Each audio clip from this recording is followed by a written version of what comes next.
10 minute সময় এখানে অপেক্ষা করব। যদি তারা এই সময়ের ভিতরে না করেন তাহলে আমরা পরবর্তী পদক্ষেপ নেব। যদি আমাদের এই মিছিল থামাতে চান তাহলে ভিতর থেকে দায়িত্বপ্রাপ্ত মন্ত্রী কিংবা তার প্রতিনিধিকে এখানে আসতে হবে। আমাদের গতি দাবি মানতে হবে, নইলে গদি ছাড়তে হবে। আমাদের দাবি মানতে হবে, কে আসছে নইলে গদি ছাইরাতে।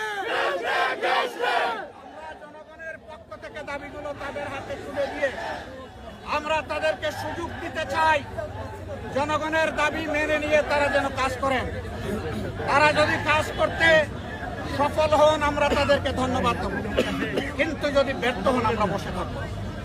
আমাদের আন্দোলনের পর আন্দোলন, কর্মসূচির পর কর্মসূচি চলতেই থাকবে। সম্মানিত ভাইয়েরা, এখন আমরা যারা আমাদেরকে বাধা দিয়েছেন সরকারের পক্ষ থেকে তাদেরকে আমরা আহ্বান জানাবো, সরকারের যথাযথ অথরিটি যারা আছে তাদেরকে নিয়ে আসুন। এখানে তাদেরকে সম্মান দেখানো হবে, কাউকে অসম্মান করতে আমরা আসি নাই। আমরা এসেছি জনগণের দাবি আদায় করতে। আমরা সম্মানের সাথে তাদের হাতে আমাদের দাবি তুলে দিতে চাই। এই জন্য আমরা 10 মিনিট সময় এখানে অপেক্ষা করব। যদি তারা এই সময়ের ভিতরে না করেন তাহলে আমরা পরবর্তী পদক্ষেপ নেব।